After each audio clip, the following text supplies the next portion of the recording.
It's summertime! So let's take a look at the #1 summer movies of all time. Starting with last year's Barbie, the year before that, Top Gun 2, and we'll keep rolling back through all of them until we get to the OG of all summer blockbusters, Jaws. We're gonna need a bigger boat.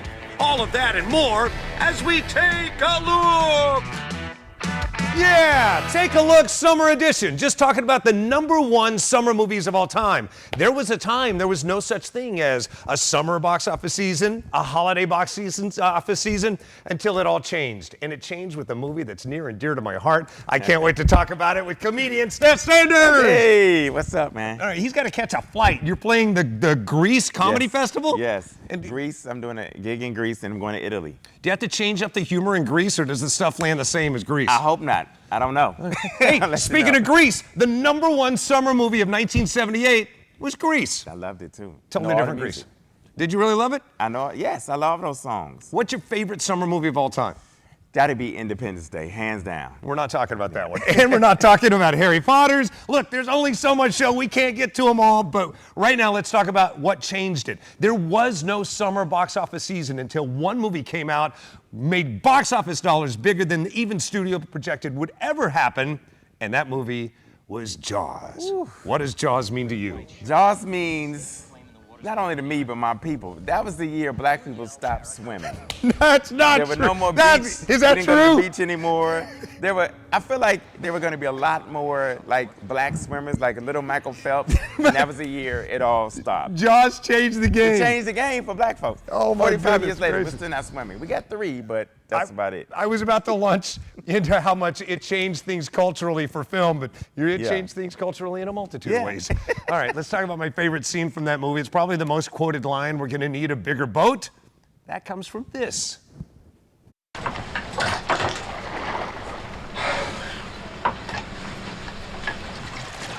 Slow ahead.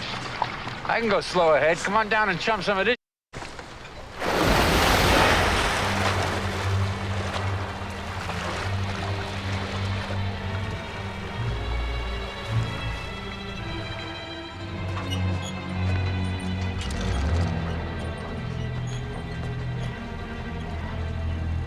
You're gonna need a bigger boat. There it is. That's it. We're going to need a bigger boat. Started right there. That still gives me chills. Even though I know it's fake, that still gives me chills. Oh, I'm really. saying. And when you talk about horror movies, pop-out scares in horror movies, the father of the pop-out scare is in Jaws when they're under the boat and the head falls out of the boat and Richard Dreyfuss is underwater and almost loses it. That's okay. I'm not going to watch that anytime soon anymore, but thank you, Mark, for making... Thanks for schooling me. I had no idea how much it changed the world in other ways. All right, so let's talk about Barbie, also a game changer culturally last summer. That is your most recent box office hit. Last summer, it was the #1 movie. Prior to it coming out, did you have any idea it was going to be a cultural juggernaut? I did not. First of all, I knew it was going to be, like, big, but I also actually didn't know 2 things, that it was actually going to be good, and it's actually going to be the juggernaut that it is. I had fun catching up with Greta Gerwig. I've known her for a long time, and congrats to her success on this. We talked. Did you, in your wildest dreams, think Barbie would become all of this? No, I never, but I hoped it would be. I always believed in it and I always hoped it would connect, but you never think it's going to be at this level. This is sort of beyond any dream you could have. I asked you one time, not specifically about toys, but I said, what did 6-year-old Greta Gerwig want to do? And you said, I wanted to be a nun because of the way they dressed. Now, isn't it interesting that kid grew up to direct this movie? It's true, I did. Well, I also wanted to be a nun because they had a musical, The Sound of Music, and I thought, I would enjoy being a nun in The Sound of Music. But no, I think it's funny because I never could imagine that I would be a director, but I also what I do now feels probably the closest to being a kid that I've ever been. It's like I get to kind of create these imaginary worlds and live inside them, and that feels like basically what it was like when I was playing make-believe on the playground at Phoebe Hearst. There you go. Greta Gerwig talking about where it all started for her. She wanted to be a nun. I'm glad she didn't do that. Yeah, exactly. Ryan That's Gosling, more by fun. the way, star of that movie, the #1 movie last summer, was supposed to be the star of the #1 movie this summer. Everybody predicted Fall Guy, but Fall Guy kind of fell. It's not having the legs they thought it was going to have. Yeah, not as big as they thought. Yeah. All right, so we're not going to go chronologically forward or backward, but while we're talking about Barbie, we might as well jump 1 year before that. Top Gun Maverick, not only the #1 summer movie, Top Gun Maverick, that's Top Gun 2 technically, but it also saved the box office season. I caught up with Tom Cruise to talk about that. Take a look.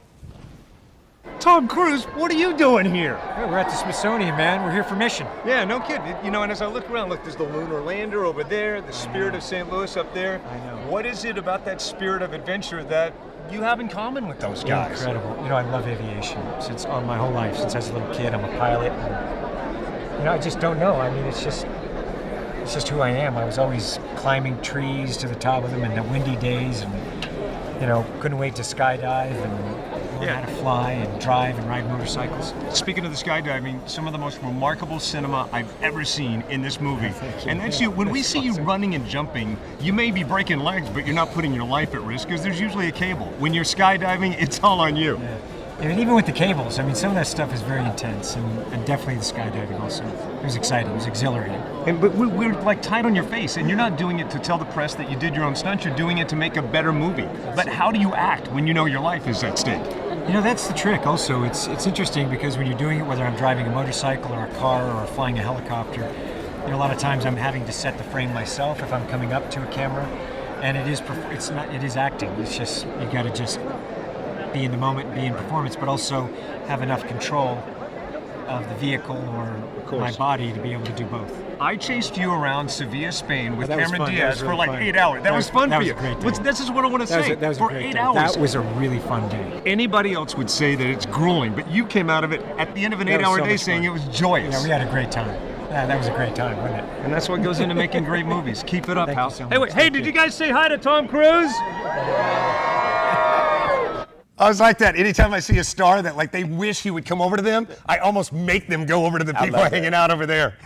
Anyway, Well, Tom why are Cruise. you talking to him about Mission Impossible? We talking about All right, I cheated a little bit. That's the closest sound I had. I hadn't talked to him about the new Top Gun movie. But by the way, we could go way back in the archives to 1986. He was the star of the #1 movie in 1986, and that, of course, would have been the original Top Gun. The dopest movie, one of the dopest movies ever, man. So Maverick, you got Goose. What would your flight name be? Soul Food. So Soul Food would definitely be my. Oh, mine would be cream cheese. All right, coming up in just a moment, let's talk about Star Wars. Star Wars has the record for the most summer movies to hit #1, starting with A New Hope in '77. We'll talk about that with Mark Hamill next.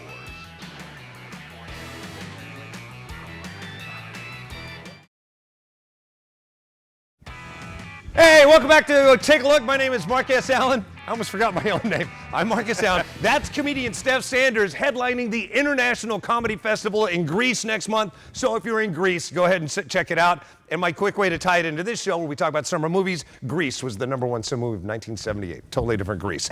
All right, the #1 movie to have the most successes during the summer box office series is Star Wars. Star Wars. We're talking Definitely. about Star Wars. I hate to date myself, but I'm ancient. I was a 12-year-old lad watching A New Hope for the first time, and it changed my life. I saw it over 200 times the first summer alone that it opened in movie theaters. How about you? Wow. I don't remember way back then, but I do remember seeing it maybe 10 times. You trying to act like you weren't born when Star Wars came out? Well, I was born when it came out, but I wasn't into it then. No, anyway, I sat down with Mark Hamill to geek out about that and so much more. Take a look. Is this a fulfilled life coming back to this after all these years? Well, it was a total shock, I thought. You know, I mean, even if they did 7 and 8, they'd all have all new characters. And then George told me that he was getting tired of it and he didn't want to be doing these films in the 70s. So he told me flat out, well, I'm not doing 7, 8, and 9. Then when he asked to meet with us, we knew something was up. And I said to Mary, my wife said, what if he wants to do new trilogies? And I just laughed. I said, honey, he specifically said, no, he's not going to do that. And he was right. He's not going to do that, but we didn't know he was going to tell us that he was turning it over to Kathy Kennedy and that she would be doing that. He said, if you don't want to come back, we won't kill your character off. no, we won't recast your character. Right. We'll just write you out. So I was so intimidated. I knew I had to do it, but I thought, ooh, you know, we had a perfect beginning, a middle, and end. Yeah. Fans can be really hypercritical. Let's not screw it up. Yeah. So it was intimidating to say the least. Because when we did the originals, nobody cared. You know, it's just a goofy space movie. The first one cost $9 million, all right? Yeah. All the President's Men cost more than that. They came out the same year because they had big stars, they had to pay for the property, they had a star director. George called Star Wars the most expensive low-budget movie ever made. Yes, the most expensive low-budget movie ever made that has made billions of dollars spanning across centuries now. The number one movie of 1977, the number one movie of 1980, hang on a second. You're kidding. That better be a golf scorecard. What is that? I had to write down some notes. The number one movie of 1983, again, when it bounced back. And what's your favorite thing about the bounce back in 1999? Samuel Jackson. Hey, exactly. You got Sam Jackson coming to the fold in 1999, and again in 2005, it was the number one movie. Speaking of Sam Jackson, can you imagine how geeked out he was to be called up? You know what? I could see Samuel Jackson in every blockbuster. Maybe there's a Grease 3 with Samuel Jackson. He does have some box office history in the summer specifically, but we talk Star Wars. Look.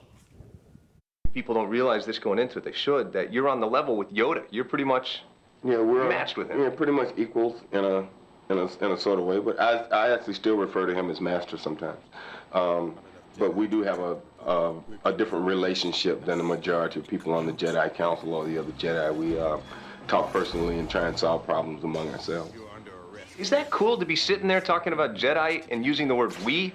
We as Jedi? That's pretty cool. Well, of course. I mean, whoever thought? You know, the fact that I was sitting there watching the first one when it opened the first day and had no idea that I would ever be in this particular place, you know, is a very cool thing, you know, to go from there and wishing and sitting there saying to yourself, boy, this looks very cool to be in. I really would like to do something like this to end up sitting here talking about one.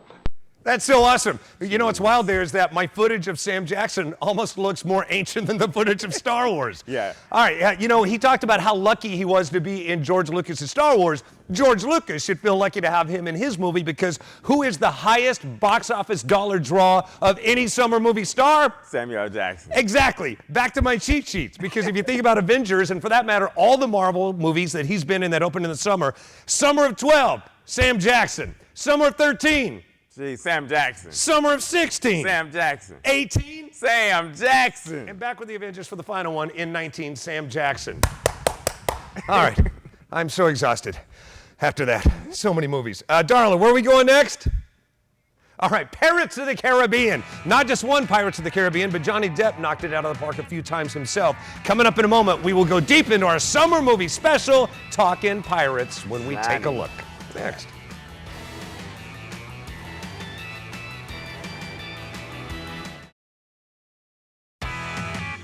Hey, welcome back. It is Take a Look. We're talking about the number one summer movies. Not movies about summer, not this summer's summer movies, because thank you, SAG-AFTRA strike. That thing screwed everything up. We're just talking about the biggest summer movies of all time. Biggest. I love it. It's my favorite time of the year. I love it. I love, you know, I hate to sound ancient. When I bring this up, I start sounding like the people going, I remember going to the Nickelodeon and sitting on Nickelodeon. But I do remember when we used to line up for days to see the number one summer movie. Yeah, I remember my parents did, but I do remember. Yeah. Because you're young and I'm old. We get it, Steph. We get it. I want to harken back to the '06 when Pirates of the Caribbean was the number one movie at the box office. This came out of nowhere. Everyone thought it was going to be big, but not this big. Keep in mind, the first Haunted Mansion before it hadn't done that well as a theme park adaptation.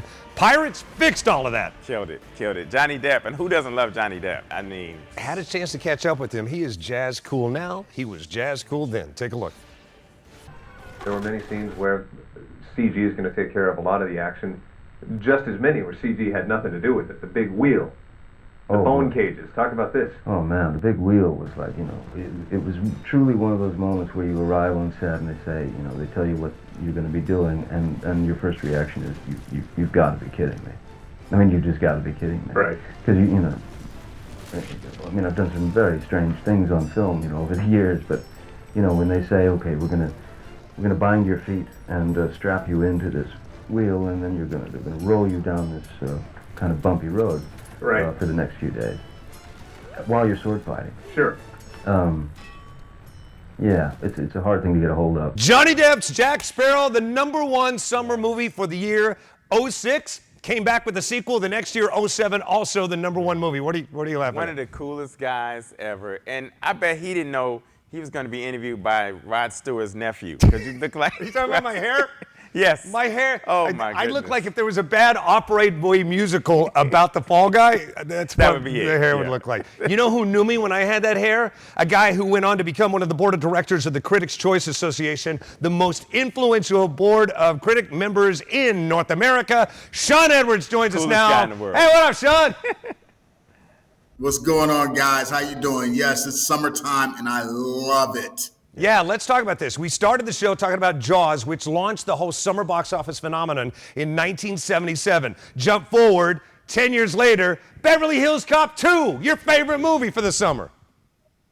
Yeah, man, I love Beverly Hills Cop 2 because I was a big fan of Beverly Hills Cop because I was a huge fan of Eddie Murphy. You know, he captured our attention way back when he was a teenager on SNL, and he exploded and became a huge movie star with his first film, 48 Hours. And from there, anything he did, I was right there front and center at the movie theater, several times. Like, you would see his movies multiple times, not once, not twice, not 3 times, not 4. And Beverly Hills Cop 2 just exploded in the summer of 1987. I mean, it's hard to imagine an R-rated movie making that much money, but that's what it did. Yeah. Even now, Sean, like, looking at Eddie Murphy in movies back then, now his comedic timing is timeless. And like you said, I could watch it all now and still laugh at the same parts, just like I watched it then. No, that's the genius of Eddie Murphy is like, you know, his funny is timeless. Like, you laugh back then, you laugh 20 years ago, you laugh 10 years ago, and you'll laugh right now. Because, that's how brilliant the guy was. And the whole concept of Beverly Hills Cop was like, you would think it was actually tailor-made for him, but it wasn't. I mean, there were several other actors they wanted to star in that film, including Sylvester Stallone, but it was Eddie Murphy's take that kind of took that film over the top. It would not have been a success with anyone else other than Eddie Murphy. I know, and if you think about it, we talk about Johnny Depp's Jack Sparrow. Axel wouldn't be Axel with Eddie Murphy, and in fact, you and I are about to sit down and watch the new movie, Beverly Hills Cop, Axel. Yeah, exactly, which is technically Beverly Hills Cop 4. I mean, that's, great storytelling combined with a great talent. It leads to these type of franchises where, you can do them in any decade, you can do them in any era, and people are still going to run out and go see it. And that's what happened when you had this marriage of Eddie Murphy and this Beverly Hills Cop story. I mean, people just love it, and they'll go watch it anytime. But it all falls on the back of Eddie Murphy's genius because, with each movie, he also had huge input with the script. Of course, his charisma and comedic timing. I mean, say less. You already know what that is. And that's what led to him being a huge megastar. And that's what led to this franchise being beloved for all these years. I mean, you can't deny it. I mean, it's what Hollywood's all about. And when you think comedy, you think Eddie Murphy. You don't think about anyone else. Definitely. Yeah, speaking of beloved for all these years, same could be said of Sean Edwards, ladies and gentlemen. Every time you come on set, Sean, I'm less cool. Every time. No, man. No, please. Anytime you get me talking about Eddie Murphy, I'm right there. And he's like one of the coolest people on the planet. I actually had the privilege and honor of producing a show in which we gave him a Lifetime Achievement Award. And it's one of the most memorable moments of my life. Yeah, beautiful moment and well-deserved, both of you. And you can see that. Follow him on Instagram to see that exact moment. Sean Edwards, KC. Sean, thank you very much. My guy. All right, coming up in a moment, let's talk about Shrek, another #1 movie at the box office starring Eddie Murphy. Eddie Murphy. I'll sit down with Eddie Murphy to talk about that, and we're just talking about a sequel. We'll continue to talk about sequels next.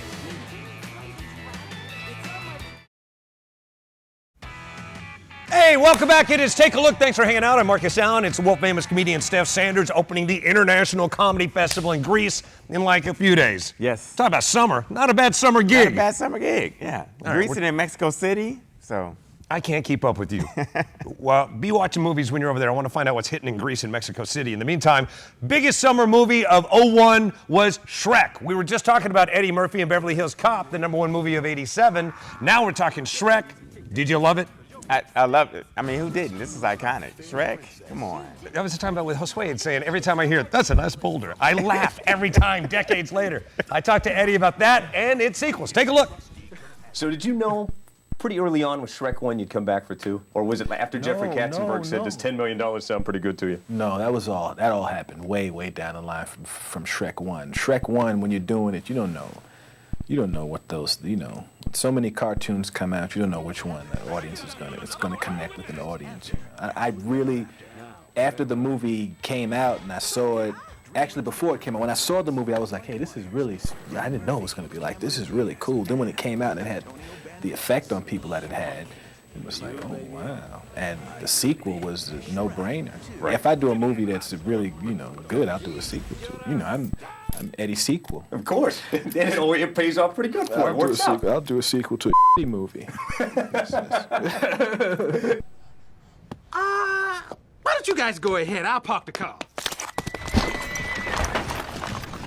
Love that movie. Strong now. I'd forgotten how funny every moment of it still is. Every moment. I love Shrek. All the Shreks. Pluto Nash, not so much, but Shrek, yeah. What's it like you? I remember when you were playing Laugh Factory, looking out and seeing Eddie Murphy in the third row looking back at you doing your The most nervous I've ever been on stage. I never get nervous on stage, even when I first started, but I saw Eddie Murphy as I'm going on the last step, and I'm like, what in the... I wanted to do new material. I wanted to do other stuff, but he said I was funny. You are funny. Keep crushing it all summer. Steph Sanders, follow him on all social media. I am Steph Sanders. I'm at TV Marquez Allen. Thanks for taking a look. And take a look. We'll see you next time.